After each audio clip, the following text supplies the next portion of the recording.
Eu vou ser sucinto na minha abordagem, eu vou trazer algumas reflexões sobre a independência de Angola, né? Entretanto, olhamos para a independência da Angola e olharmos para aquilo que foi ontem e hoje, né? O que mudou ou precisa ser mudado para que, de fato, possamos ter uma independência na qual todos se revejam nela, né, como heróis nacionais. Né? Então, essa é a primeira questão que eu gostaria de pontuar. Entretanto, a gente vê que são 49 anos de independência. A questão que eu colocaria é o que significa a independência para a geração dos... O que significou a independência para a geração dos nacionalistas dos anos 50 e 60, o que significa a independência para a geração dos anos 70, 80, até a geração da paz, né? Que é o período que corresponde de 2002 à atualidade. Né?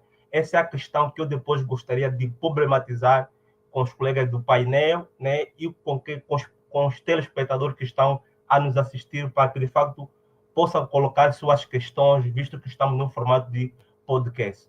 Bom, eu gostaria de realçar aqui mais alguns pontos. Bem, até aos acordos de Alvor, né, conforme pontuou o historiador angolano Patrício Batiscama, né, a independência, primeiro, ela significou o fim da escravização, onde o angolano era escravizado na sua própria terra. Em segundo ponto, a independência, até os acordos de Alvor, significou coesão, cujo nacionalismo era o elo de ligação entre os movimentos de libertação nacional. Por isso diz o nosso hino nacional: ó pátria, nós saudamos os teus filhos, os heróis de 4 de fevereiro, tombados pela nossa independência. Então, conforme a gente vê, a independência ela foi conquistada no sacrifício e suor e, sobretudo, na unidade nacional.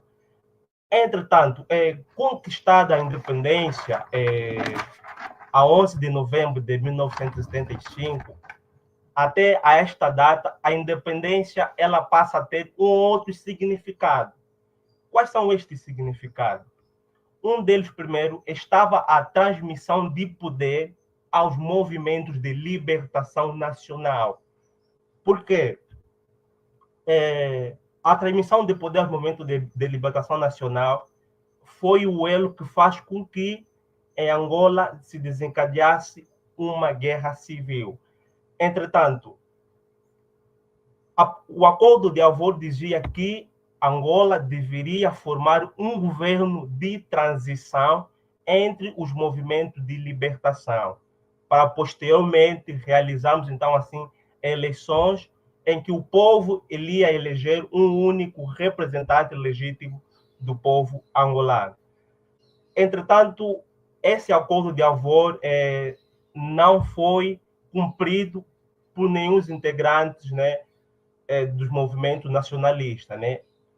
E, por circunstâncias que a gente conhece, o poder foi entregue ao MPLA, segundo a história, né? Há várias narrativas, entre aspas, muito por conta do MPLA ter um grande vínculo na época, né, com a esquerda portuguesa que mediou o acordo de Alvor, né, em janeiro de 1975, e imediatamente a independência proclamada por MPLA no Largo 1º de Maio, em Luanda, foi também reconhecido pela comunidade internacional, com grande destaque para aqui na América Latina, em que o Brasil foi o primeiro país a reconhecer junto com a Cuba.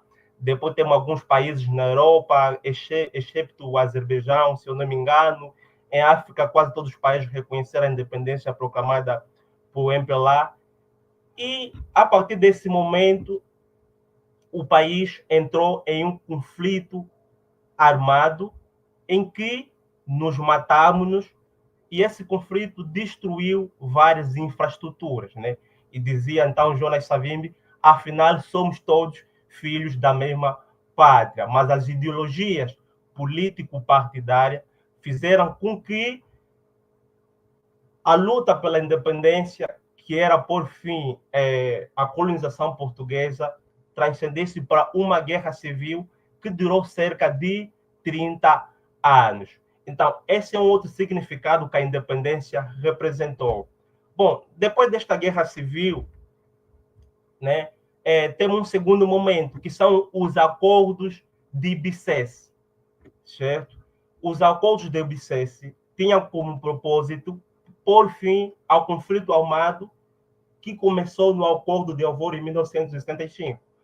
Bom, o Acordo de Bicesse dizia que Angola iria realizar, então, as primeiras eleições legislativas e gerais, em que poderia se escolher o presidente da República e os deputados da Assembleia Nacional. Foram, então, assim, realizadas as primeiras eleições na Angola após a independência, em outubro de 1992, cujos resultados, entre aspas aqui, vou abrir a aspa, deram uma larga vantagem ao MPLA de José Eduardo dos Santos, com 49% de voto, e a UNITA de Jonas Savimbi com 45% do voto. Entretanto, na época, para se ser presidente, era necessário que um candidato alcançasse 50% do voto. Portanto, mesmo assim, com a realização dessas eleições, não foi suficiente para que houvesse paz no território nacional. E se desencadeou novamente uma nova guerra civil, pois a UNITA contestou os resultados eleitorais da época, com a alegação de que houve fraude eleitoral, e a comunidade internacional, mesmo o candidato José Eduardo dos Santos não ter atingido os 50% do voto exigido na época para ser presidente, acabou então assim por legitimar o MPLA como vencedor das eleições. Bom, tendo a UNITA de Jonas Savimbi não reconhecido essas eleições, Angola emergiu novamente numa guerra civil que só teve fim então em 4 de abril de 2002, com a morte em combate de Jonas Manheiro Savimbi. Então, esse é o histórico sobre a independência nacional. Portanto, terminada a Guerra Civil, em 4 de abril de 2002, a independência ela passou a ter um outro significado. Que significado é esse? A independência passou a ter um significado como um processo de reconciliação nacional e reconstrução do país, tendo em conta que o país estava devastado pela guerra, havia várias infraestruturas destruídas, a economia estava em caos, milhares de pessoas ficaram órfãos e mutiladas. Então, havia necessidade de que o governo do MPLA, através do seu líder, José Eduardo dos Santos, né, visse a necessidade de reconstruir o país. E aqui é importante sempre olharmos para o papel do Estado após guerra civil, certo? Por que eu coloco o papel do Estado? Bom, embora a Angola possa ter seus problemas, porque do ponto de vista social, econômico e político, no período pós-guerra civil, que é o ano que a Angola alcança a paz por se efetivar, porque o conceito de paz ele é muito amplo, ele é mais do que simplesmente uma ausência de guerra, né? Então, hoje há várias terminologias quando se quer abordar o conceito de paz. Portanto, o governo do MPLA, na pessoa de José Eduardo dos Santos, né, viu a necessidade de reconstruir o país com base o bom petrolífero que se começou a verificar nos anos iniciais de paz.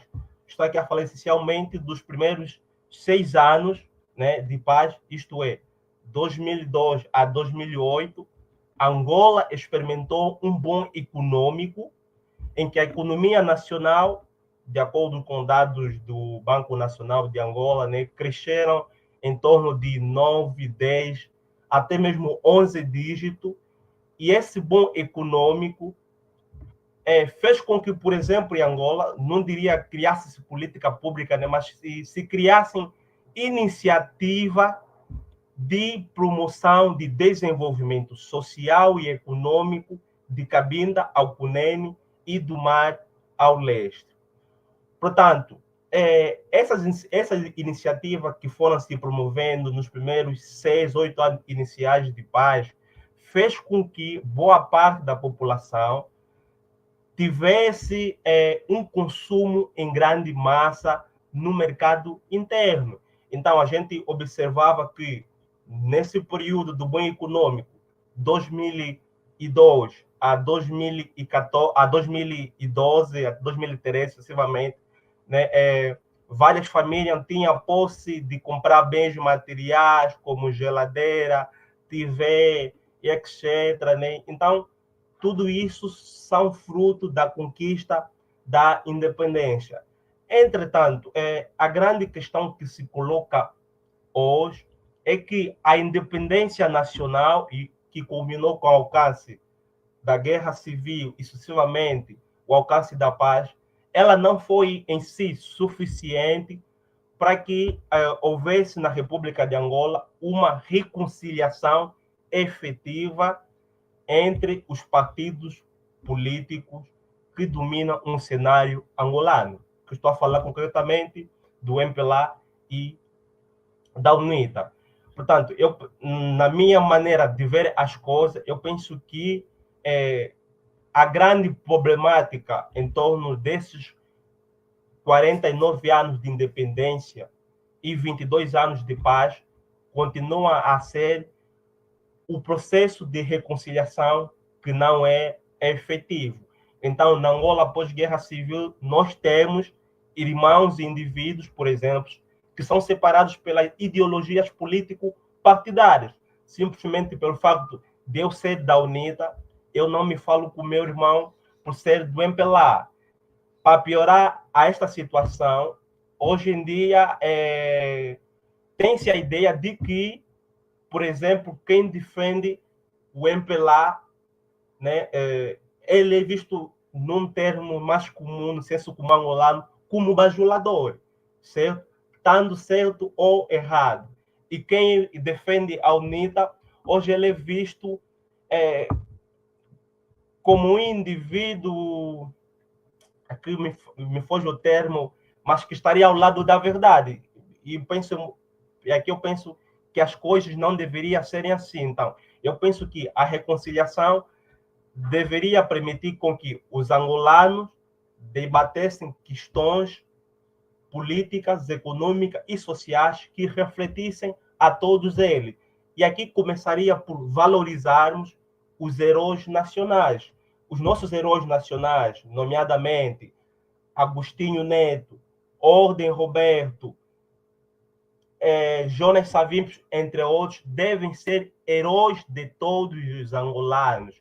Uns não devem ser mais heróis do que os outros, tal como o MPLA hoje vem implementando ou vem enfatizando na história pós-guerra civil de que o Agostinho Neto é o único herói nacional. E, por exemplo, nos esquecemos o pai do nacionalismo angolano, Ordem Roberto. Onde é que fica na história da independência de Angola? Então, eu penso que a grande problemática hoje, dos 49 anos de independência, é estabelecermos uma democracia efetiva.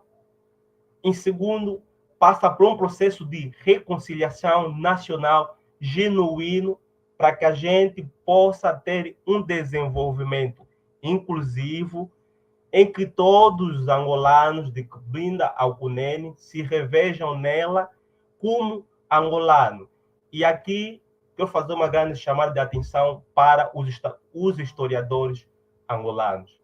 É preciso reconstruir a história de Angola. A gente precisa ter uma nossa própria história contada pelos angolanos, pelos filhos da pátria, uma história que todos se revejam nelas como heróis nacionais e que se sintam valorizados como angolanos.